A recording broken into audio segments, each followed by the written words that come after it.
What's up, guys? Nate here. I wanted to share with you a little project I'm working on. Kansas City Collecticon is right around the corner, and this is my list of cards that I had to potentially sell either there or before Collecticon.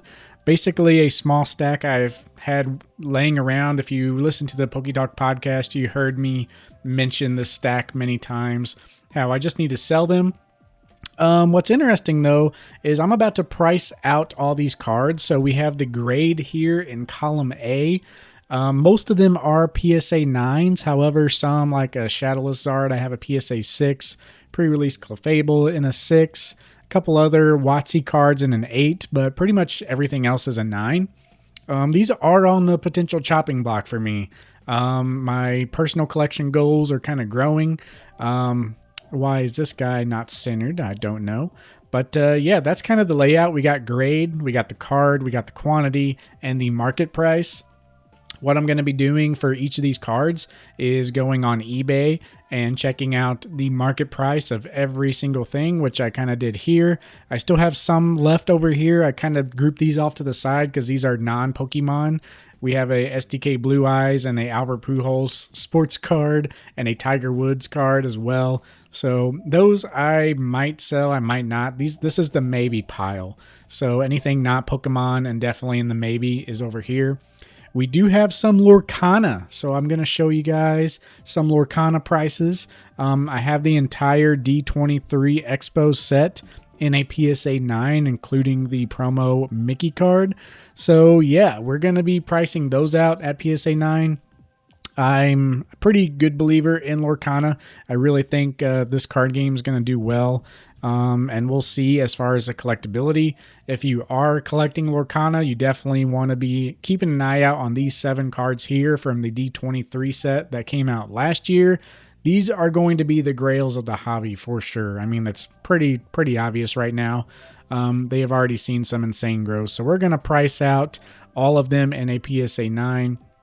These cards down here, I have like a Grand Party Trainer and stuff like that. So this I actually don't have in my pile. These are cards that I have in a 9 and I pretty much want to get in a 10. So I don't know if I'll actually sell these cards unless I can guarantee the 10. Some things that are easier that aren't as pricey is like the stamp promo, Beauty Looking Back Pikachu. So I might be just going ahead and selling the lower cost ones.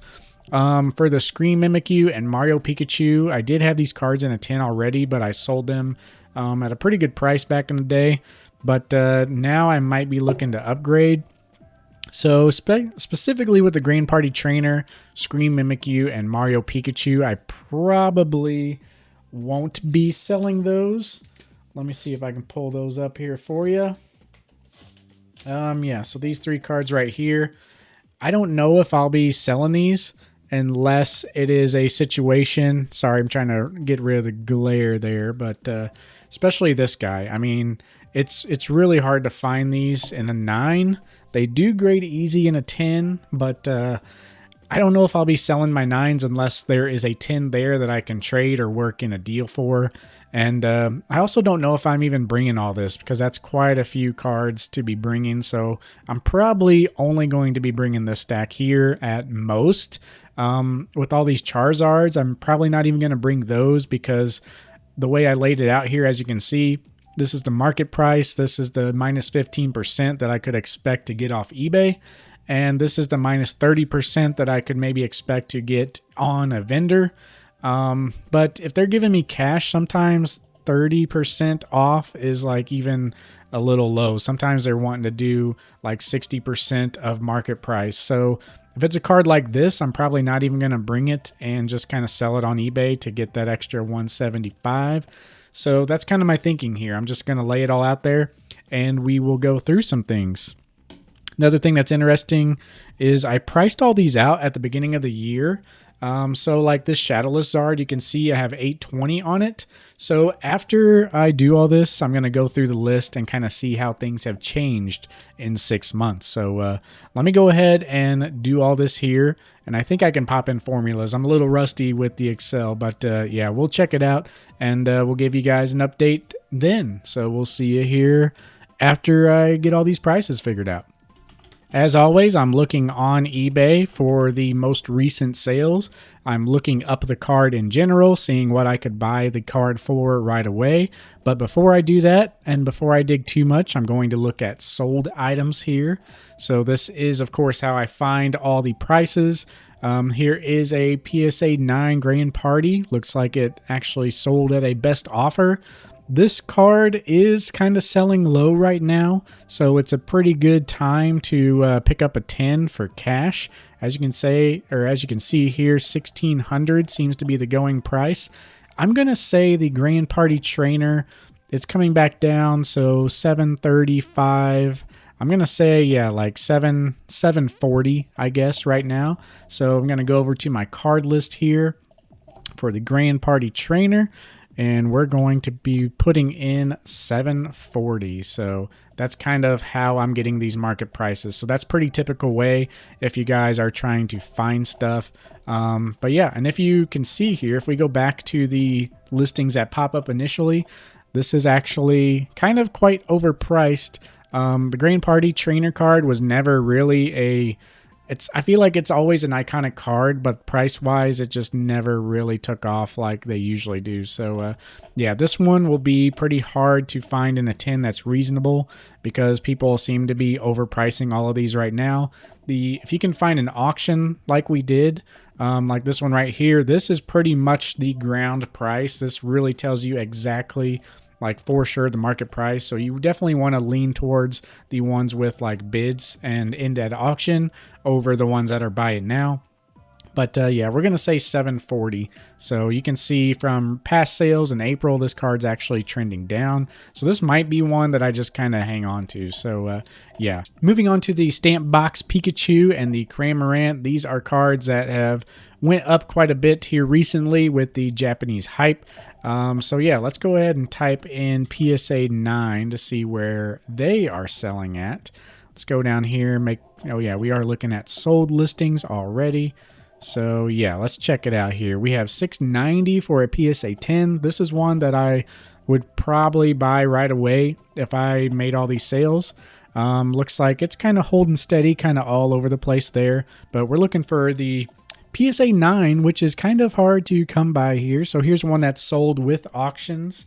So that's 310. So that's not too bad there. That kind of gives us some idea. 390. So yeah, they're kind of all over the place. Since this is an easy 10, there's way more 10s than there are 9s. I'm just going to value this kind of in between those sales that I saw. So maybe 340-ish. I don't know. That's kind of where I personally price it. So yeah, you do have to kind of be lenient with some of these that don't have a lot of recent sales, but that's just the name of the game. It looks like the Stamp Box Cramorant's only selling about 99 to 95-ish. So we're going to say 95-ish right there. Yeah, that one's kind of rough. What's a 10 going for anyway? Let's check that out real quick, shall we? I mean, I feel like if you have one, you got to have the other, but you can pick them both up for 1100. So 182, dang, that is super cheap. Even though it has went up some, this is probably going to be a pickup of mine here pretty soon. So yeah, very cheap one right there. Screen Mimikyu is another one that's kind of hard to find in a 9. These do grade well.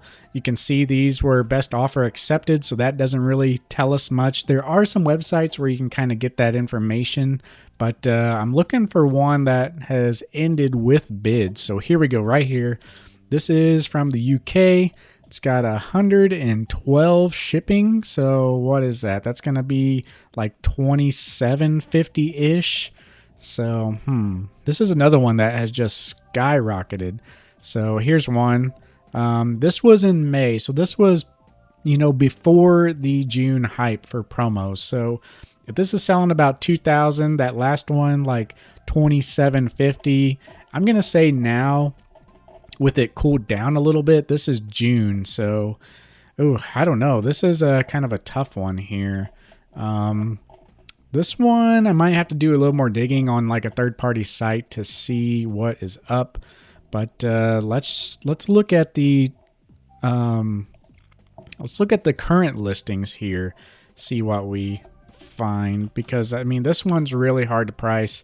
There are not many 9s, and yeah, it's just going to be one of those where people are just throwing up ridiculously priced or ridiculously priced cards to just kind of get what they want. So yeah, not sure on this one. So this is one, it's very volatile right now, probably coming down. And the only listings on eBay are the ones that are ridiculously overpriced because they're trying to capitalize on the Japanese market hype. So cards like this and that Mario is going to be the exact same way. So I don't know if I'll even show you that. But cards like this are ones you really got to be careful with. This is a situation where I would not sell my 9 unless I knew a 10 was immediately available for the price I want, or I could do some type of trade for. So yeah, very risky to exchange on that. So that one's going to be a question mark. If I had to price it, I mean, I would do like 2,800. But I would also have to find the price of the 10 as well. So I might do another column down here showing the price of the 10s just so I can compare. So I know, like, I'm only going to sell this for 2,800 if I can get a 10 for this price. So that's kind of my thinking right there. So yeah, let's go ahead and look up the Mario Pikachu PSA 9. This is going to be pretty much the same situation. It is an easy 10. There are not many 9s out there. 32.50 is the buy it now, so you can buy that one right now. I would probably say these are pretty much around the same price as Mimikyu if I had to guess. Let's just see if any recent 9 sold. There is a Gem Mint 10. Man, so Mario's got to be pushing 5K now. If we go off that price, that's kind of ridiculous there. So yeah, PSA 9 Mario Pikachu looks like there's not even any recent solds here. So yeah, pretty rough. I'm going to have to really dig on this one as well. But let's see if we can narrow it down a little bit more here. Yeah, this is just going to be one that I'm going to have to dig up because a lot of people are holding on to these. I mean, you can buy one right now for $3,250. I mean, yeah, rough. Here's one, 28 bids. Holy cow, $7,800. This is getting ridiculous, guys.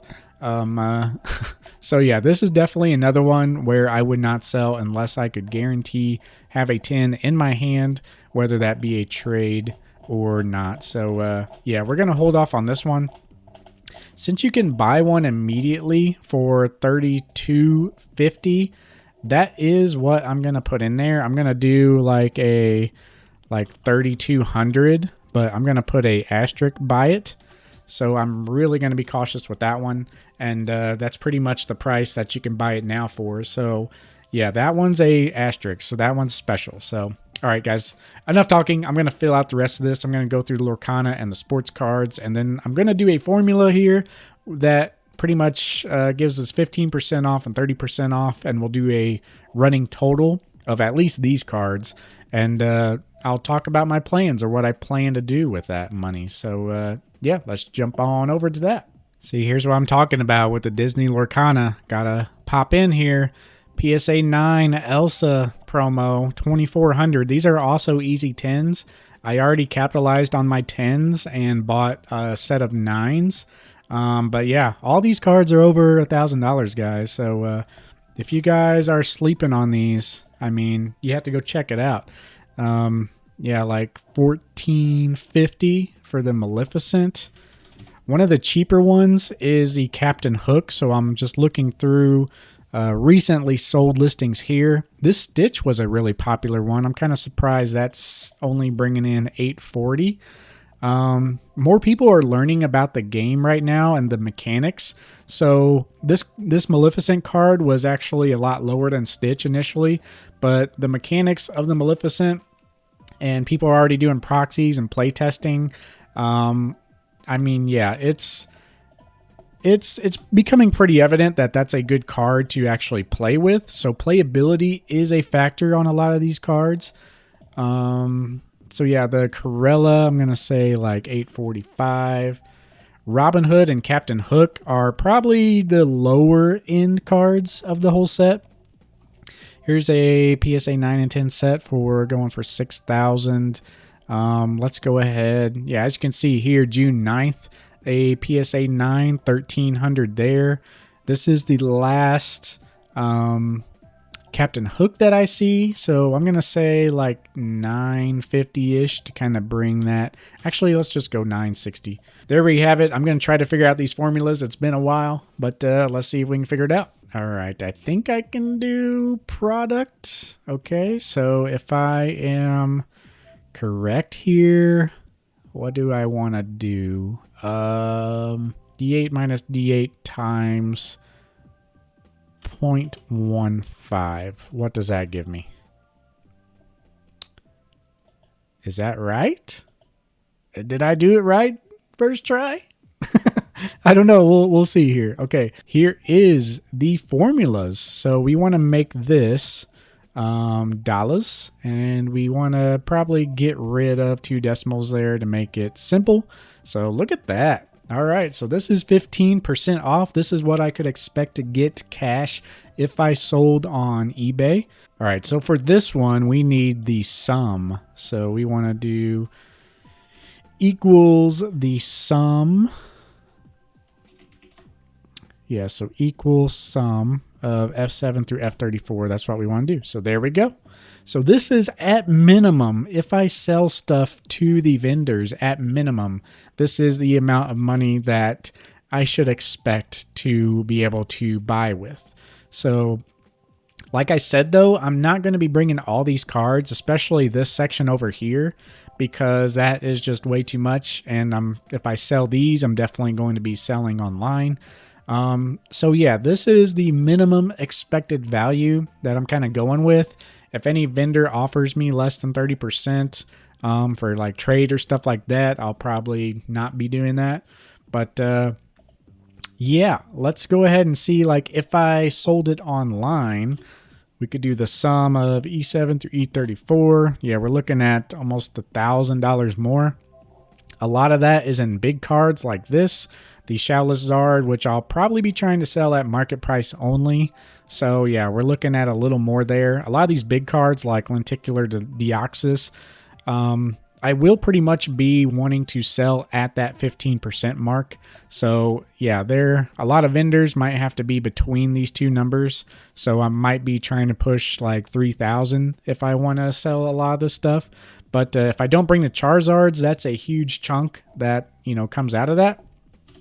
So if you look at the sum here, I mean, yeah, this is the difference you're talking about when you're wanting to put in the work on online versus, selling in the total market or in the Collecticon. So that's the difference you're looking at there. There we have it, guys. That is the numbers that I'm kind of looking at. So that's what I'm talking about. This is the actual market price when you guys are figuring out like stuff of what your cards are worth. This is a good way to do it. If you're talking about eBay, my eBay fees are usually like 10 to 12% on the upper end. So that is my, safe way of doing a price. Like minus 15% is for sure. That 10 to 12% isn't factoring in the supply cost. So I just make it a nice 15% just to kind of make it all, bunch it all in there. But yeah, looking for a show, 2,600 is definitely a good amount of change. Thinking that you could probably get better deals there. So, step one is to make sure they actually have cards that I want, because I don't want to sell these cards for, vendor prices of 30% or even a little less, unless I know I can put that money during the show, like directly into something that I can pick up for a little cheaper. So it's not very smart to, sell your cards at vendor prices and then end up not using that money and then going on to eBay and buy, basically full value things. So I'm definitely going to be selling these online, especially if the vendors doesn't don't have anything that I want for sure. So that's kind of my mentality of going in this. But I'll let you guys know what I bring. There is a podcast episode that's going to be uploading Sunday night, the last day of the show. So that one probably won't have much of a recap in there, but we are going to do a vlog style video of the things. So yeah, we'll check that out.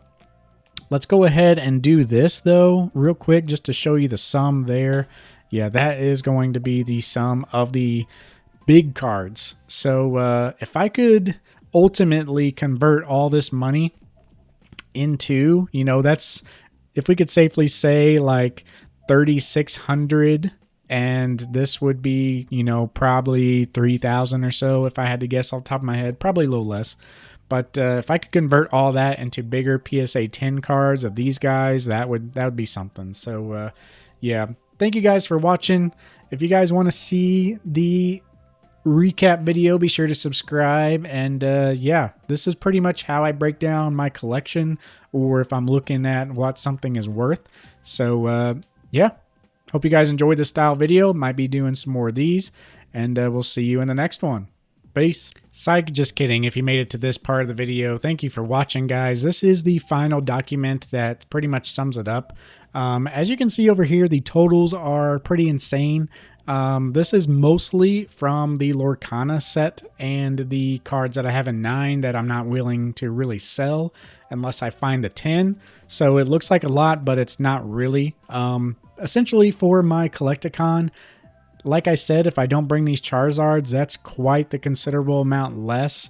I mean, you're looking at least, maybe 2,000 that are off. So pretty much this is really only expected to be 1,000 or a little more when I'm realistically thinking about what I'm actually going to bring to Collecticon. So I pretty much should rename this document like potential chopping block. So this isn't really a representation of the Collecticons specifically. I just kind of used it as an excuse to pretty much everything that is potentially for sale to run the numbers real quick and look at the figures. So this also, I wanted to show you guys this because it really puts into perspective when you see all 3 numbers there. Basically the market price, the price that you would get if you sell on eBay, and the price that you could expect in the best case scenario, in my opinion, from vendors. Like I said, this is probably a little higher than what a vendor would actually give you straight cash for. But putting the perspective of those numbers in your brain and just thinking about it for a second, stuff like the Shadowless Charizard, I mean, I could easily make over $100 more if I sold it on eBay and put in the work, even with 15% fees. So it's just something to think about. How much work are you willing to put in? So some of these bigger cards, it's definitely worth it. Like the Lenticular Deoxys, you get more eyes on there anyway. So some of these I will just be putting up for like buy it now and just seeing where it goes. But so yeah, that considered, I will be bringing a handful of these cards in the middle here to Collecticon.